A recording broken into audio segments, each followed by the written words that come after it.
Girls here. Thanks for coming on today's episode. This week, like every week, I'll be talking about natural living and healthy tips that will get you to rethink how you live and what products or habits you can easily change to better your life. So let's get started. Hey everyone, I hope you've had a nice weekend. To start this week off, we're going to be talking about what is the difference between corns and calluses. So last week I went into the dermatologist because it felt like someone was shoving a needle in my heel each time I took a step. After checking for a splinter and finding nothing, I assumed it was a plantar's wart. Wrong. What I have is a corn. Yes, an annoying, painful, callus-type pit or core that my body produced to protect itself. You see, that's how corns and calluses are made. Your body's trying to protect your sensitive tissue or skin when friction or rubbing occurs. So what is a corn? Well, corns generally occur at pressure points, typically the bottom of the feet and the sides of toes. They can be extremely painful, like I just said. A hard corn is a small patch of thickened, dead skin with a central core. A soft corn has a much thinner surface and usually occurs between the fourth and fifth toes. A seed corn is a tiny, discrete callus that can be very tender if it's on a weight-bearing part of the foot. Seed corns tend to occur on the bottom of the feet, kind of like I have. Now, what are calluses? Calluses are not painful, but build a thick layer on the outermost layer or part of your skin. Unlike corns, calluses can develop when there's repeated friction on the hands, feet, or other places on the body.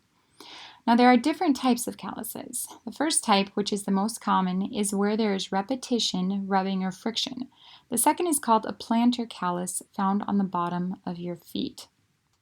So how do you get a corn or callus? Well, from friction caused by ill-fitting shoes or by walking improperly. High-heeled shoes are the worst.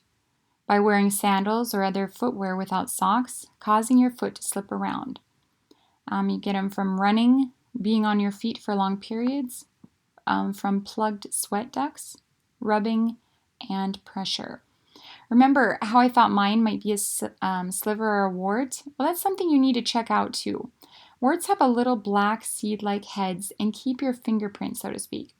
Slivers or splinters, when pushed, can release pus and push out the object under your skin, so you kind of know it's not one of those. Here's a be careful anytime you deal with feet and where moisture builds bacteria that you clean and keep dry any open skin or corn. Again, keep the area clean anytime there is a cut or open wound of any kind in any situation, as a staph infection could start. So what do corns and calluses look like? We've explained that a little bit. Here's some more. A callus is a patch of thick, dead skin anywhere on the body which is subject to friction. There are different common names given to the various types of calluses. A hard corn is a compact patch of hard skin with a dense core, located on the top of the toe or the outside of the little toe. A soft corn is a reddened, tender area of skin, has a thin, smooth center, and is found between the toes. A seed corn is a plug-like circle of dead skin, often painful on the heel or ball of the foot, and a plantar callus is a callus on the bottom or plantar surface of the foot. Now here's some treatments. You will notice a pattern in the remedies and treatments I'm about to say. All will either remove dead skin or moisten your skin. Keeping your skin soft and subtle will help prevent and treat corns and calluses. So the first one is lemon juice. The citrus acid in lemon juice softens the hard upper layer of the corns and calluses. Using a Q-tip, soak the end and apply the lemon juice morning and evening. Now here's baking soda. Baking soda is a natural exfoliating agent that scrubs and removes the hard layer of dead skin cells that cover the corn and also promotes the process of healing. The potent antibacterial and antifungal properties of baking soda also prevent skin infections. Now here's a warm water treatment. Use a 20-minute warm water treatment to soak and soften the outer hardened layers of dead skin.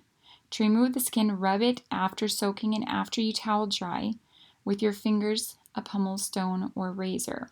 Now, when using a razor, Be extremely careful not to cut too deep. The point isn't to bleed, it's to remove dead skin.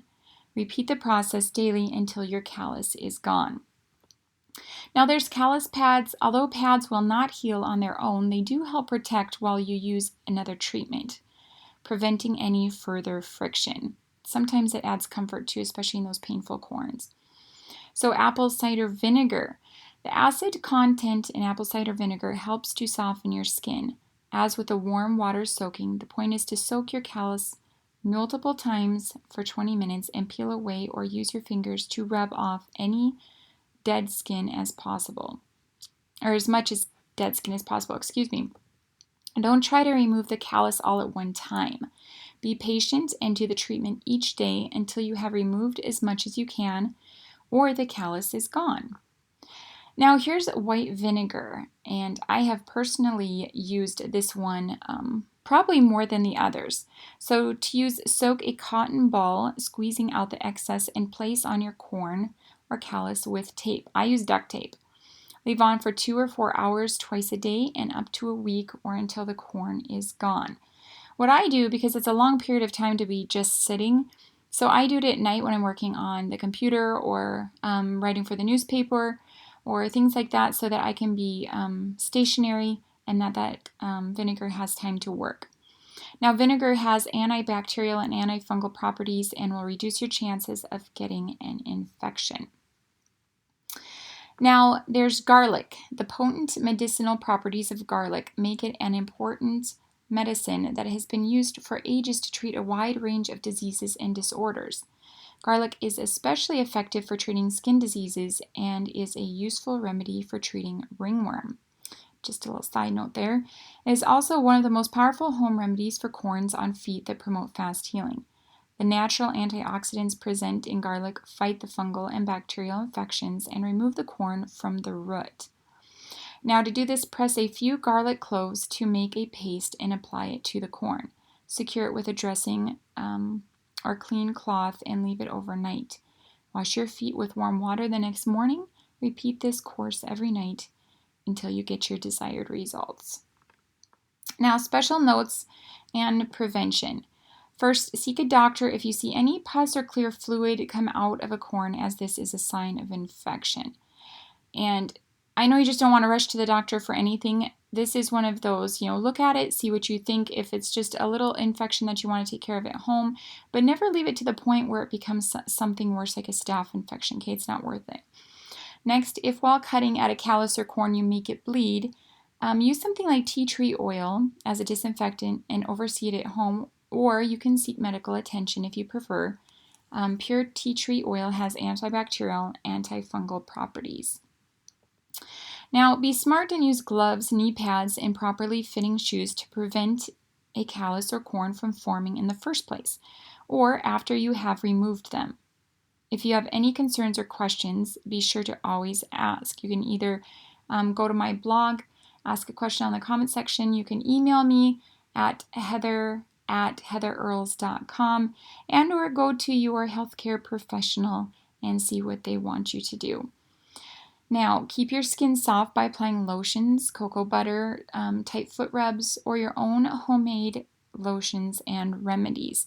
Just keeping that skin soft really helps so the calluses can't build in the first place.